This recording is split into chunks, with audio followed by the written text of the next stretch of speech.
ውድ የሳኔል ሀብ ቤተሰቦች ዛሬ እጅግ ድንቅ የሆኑ ለዘመናት በስፋት ያልተነገሩ የኦርቶዶክስ ተዋሕዶ ቤተክርስቲያናችን የተደበቁ እውነታዎችን ይዤላችሁ መጥቻለሁ። ምን ያህሎቻችን በመጀመሪያ ደረጃ ጌታችን ኢየሱስ ክርስቶስን እስከ መስቀሉ ድረስ በታላቅ ሐዘንና ድካም ውስጥ ሆና ለተከተለችው ለእናቱ ለቅድስት ድንግል ማርያም የትንሣኤውን ብርሃን እንደገለጸላት እናውቃለን? ያለው እሱ ዘላለማዊ የሁሉ ጌታ ሞትን የዋጠ ድልን ያወጀ የማይረታ ይሄው ተነሳ ደስ ይበለን፣ ይሄው ተነሳ ደስ ይበለን፣ ብርሃንን አየን። በስመ አብ ወወልድ ወመንፈስ ቅዱስ አሐዱ አምላክ አሜን።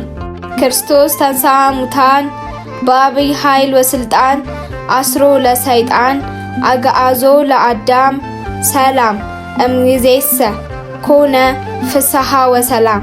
በቅዱስ መጽሐፍ ላይ እንደምናገኘው መቅደላዊት ማርያምና ሌሎች ሴቶችም በጠዋት ተነስተው የጌታን መቃብር ሊያዩ ሄዱ። የማቴዎስ ወንጌል ምዕራፍ 28 ከቁጥር 2 እስከ 7 ያለው እንዲህ ይላል። እነሆ ታላቅ የምድር መናወጥ ሆነ፣ የእግዚአብሔር መልአክ ከሰማይ ወርዷልና። እነሱም ከመፍራት የተነሳ መቃብሩን የሚጠብቁ ታወኩ፣ እንደ በድንም ሆኑ።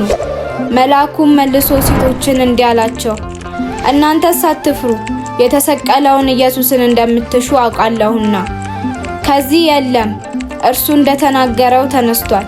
ነገር ግን ኑና ተቀብሮበት የነበረውን ቦታ እዩ ተብሎ ተጽፏል።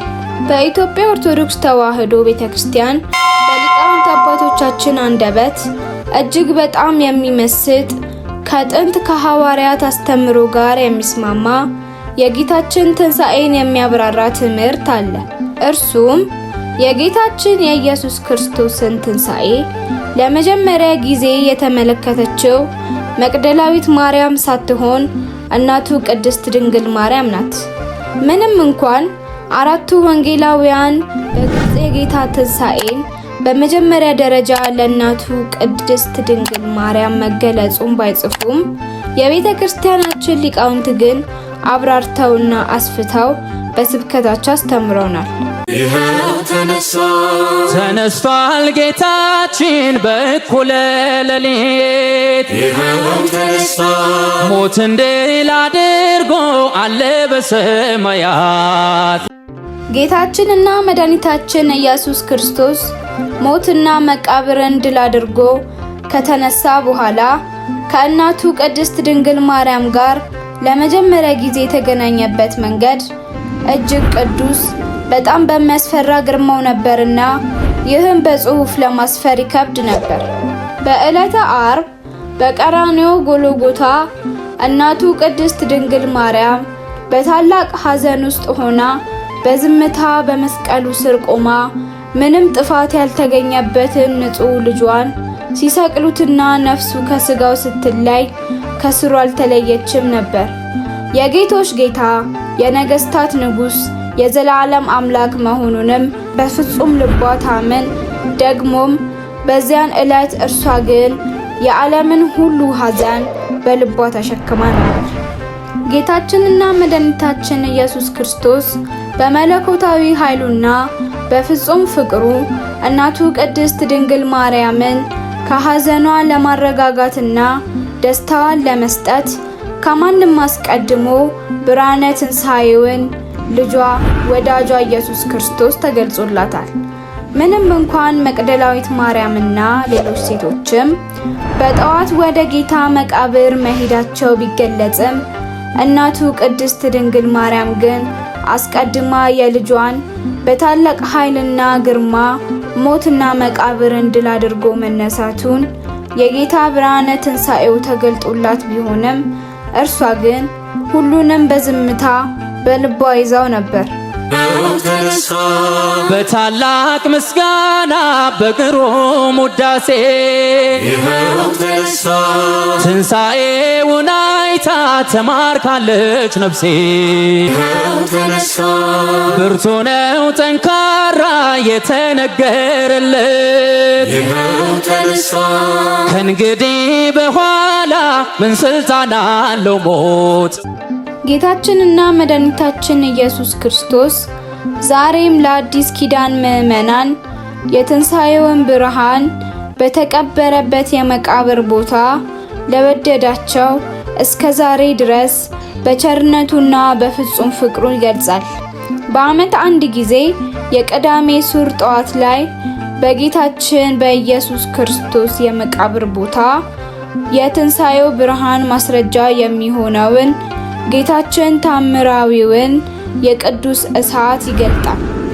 እሳቱም ከሰማይ የሚወርድ ሰማያዊ ከለር ያለው በታላቅ ብርሃን የተሞላ ሲሆን በቦታው ለተሰበሰቡ ምዕመናን ሁሉ በግልጽ ይታያል። በፊታቸው ይሄዳል፣ ይነካቸውማል። ነገር ግን ምንም አያቃጥልም። ቅዱሱ እሳት በመባልም የሚታወቅ ሲሆን ለ33 ደቂቃም ብርሃኑ ይቆያል። ይህም ጌታችንና መድኃኒታችን ኢየሱስ ክርስቶስ በምድር ላይ ለ33 ዓመት መቆየቱን የሚገልጽ ነው። ያለው እሱ ዘላለማዊ የሁሉ ጌታ ሞትን የዋጠ ድልን ያወጀ የማይረታ ይሄው ተነሳ ደስ ይበለን፣ ይሄው ተነሳ ደስ ይበለን ብርሃንን አየን። በተጨማሪም ይህ ቅዱስ እሳት ለኛ ኢትዮጵያውያን ደግሞ ትልቅ ትርጉም አለው። እርሱም በአንድ ወቅት ይህ የትንሣኤው ማስረጃ የሚሆነው ቅዱስ እሳት ከሰማይ በተአምር በሚወርድበት ሰዓት አንድ ኢትዮጵያዊ ይህን ቅዱስ እሳት ለመለኮስ ወደ ጌታችን ኢየሱስ ክርስቶስ መቃብር ሊገባ ሲል በጥቁርነቱ ንቀውት አባረው አስወጥተውት ነበር። ነገር ግን በዚያን ዕለት ቅዱሱ እሳት የወረደው ለዛ ኢትዮጵያዊ ነበርና እነርሱም በድርጊታቸው ተጸጽተው የኢትዮጵያውያንን የእምነት ጥንካሬ እንዳከበሩና እንዳደነቁ በወቅቱ የነበሩ አባቶች በጽሑፍ እና በስብከታቸው ለኛ ድርሰውናል። ውድ የሳኔል ሀብ ቤተሰቦች በቀጣይ ስለ ጌታችንና መድኃኒታችን ኢየሱስ ክርስቶስ ብርሃነ ትንሣኤው ቅዱስ መጽሐፍን መሰረት አድርገን እናት ቅድስት ቤተክርስቲያን የገለጠችልንን ሐዋርያት የጻፉልንን በስፋትና በጥልቀት እንመለከታለን። ወስብሐት ለእግዚአብሔር ልዑል ወለወላዲቱ ድንግል ወለመስቀሉ ክቡር አሜን። ውድ የሳኔል ሀብ ቤተሰቦች ቻናላችን ለብዙሃን ተደራሽ እንዲሆን ሰብስክራይብ፣ ኮሜንት፣ ሼር እና ላይክ እያደረጋችሁ አበረታቱ። እየተዝናኑ እውቀትን የሚያገኙበት ምርጥ ዩቲዩብ መዳረሻው ሳኔል ሀብ ይሆናል።